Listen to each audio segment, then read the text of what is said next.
എല്ലാ പ്രിയപ്പെട്ടവർക്കും സ്നേഹവന്ദനം. തിരഞ്ഞെടുത്ത 20 ചോദ്യങ്ങളും ഉത്തരങ്ങളുമാണ് ഇന്നത്തെ വീഡിയോയിൽ. ഒന്നാമത്തെ ചോദ്യം: ഇടത്തുകയ്യന്മാരായ 700 ബിരുദന്മാർ ഉണ്ടായിരുന്ന ഗോത്രം ഏത്? ഉത്തരം: ബെന്യാമീൻ ഗോത്രം.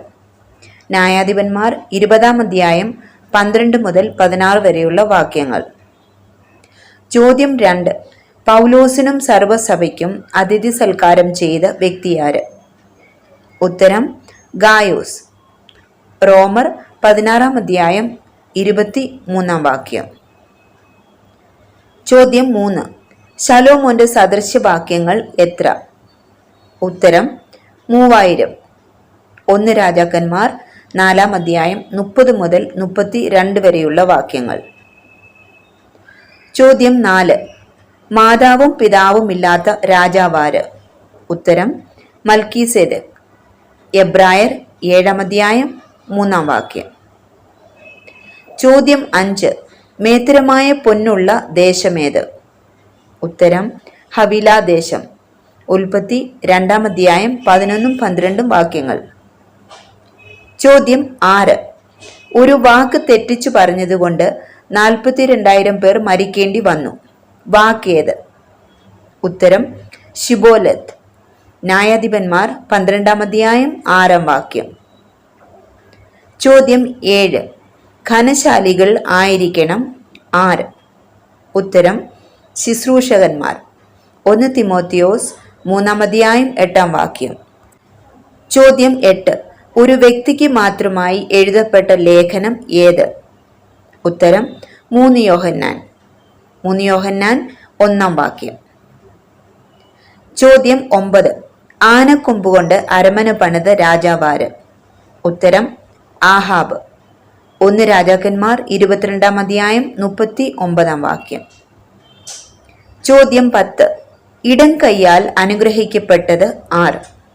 ഉത്തരം: മനശ്ശെ. ഉൽപ്പത്തി 48-ാം അധ്യായം 14-ാം വാക്യം. ചോദ്യം 11: ചുവരിന്മേൽ മുളയ്ക്കുന്ന വൃക്ഷം ഏത്? ഉത്തരം: ഈസോപ്പ്. 1 രാജാക്കന്മാർ 4-ാം അധ്യായം 33-ാം വാക്യം. ചോദ്യം 12: ലോ രുഹമ, ലോ അമ്മി എന്നിവരുടെ പിതാവാര്? ഉത്തരം: ഹോശേയ. ഹോശേയ 1-ാം അധ്യായം 3 മുതൽ 9 വരെയുള്ള വാക്യങ്ങൾ. ചോദ്യം 13: ബൈബിളിൽ ആദാമിന്റെ പേരോടെ ആരംഭിക്കുന്ന പുസ്തകം ഏത്? ഉത്തരം: 1 ദിനവൃത്താന്തം. 1 ദിനവൃത്താന്തം 1-ാം അധ്യായം 1-ാം വാക്യം. ചോദ്യം 14: ജനന ദിവസം തന്നെ മാതാവും പിതാവും നഷ്ടപ്പെട്ട വ്യക്തിയാര്?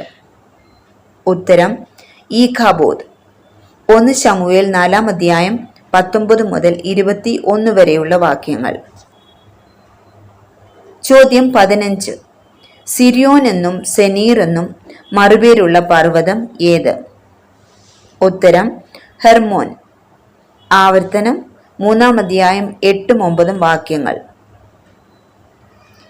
ചോദ്യം 16: മുള്ളും പറക്കാരെയും കൊണ്ട് ബുദ്ധി പഠിപ്പിച്ചത് ആരെ? ഉത്തരം: സൂക്കോത്ത് നിവാസികളെ. ന്യായാധിപന്മാർ 8-ാം അധ്യായം 16-ാം വാക്യം. ചോദ്യം 17: ബിലയാമിന്റെ ഉപദേശം പിടിച്ചിരുന്ന സഭ ഏത്? ഉത്തരം: പെർഗമോസ് സഭ. വെളിപ്പാട് 2-ാം അധ്യായം 14-ാം വാക്യം. ചോദ്യം 18: ബർന്നബാസിന്റെ മച്ചൂനൻ ആര്? ഉത്തരം: മർക്കോസ്. കൊലോസ്യർ 4-ാം അധ്യായം 10-ാം വാക്യം. ചോദ്യം 19: ദൈവം വിതയ്ക്കും എന്നർത്ഥമുള്ള വാക്കേത്? ഉത്തരം: ഇസ്രയേൽ. ഹോശേയ 1-ാം അധ്യായം 4-ാം വാക്യം. ചോദ്യം 20: യേശു ലാസറിന്റെ ഭവനത്തിലേക്ക് പോകുമ്പോൾ അവനോടുകൂടെ മരിക്കേണ്ടതിന് നാമും പോക എന്ന് പറഞ്ഞ ശിഷ്യനാര്? ഉത്തരം: തോമസ്. യോഹന്നാൻ 11-ാം അധ്യായം 16-ാം വാക്യം. ഈ വീഡിയോ നിങ്ങൾക്ക് അനുഗ്രഹമായെങ്കിൽ ദയവായി മറ്റുള്ളവരിലും എത്തിക്കുക. ദൈവം നമ്മെ അനുഗ്രഹിക്കുമാറാകട്ടെ.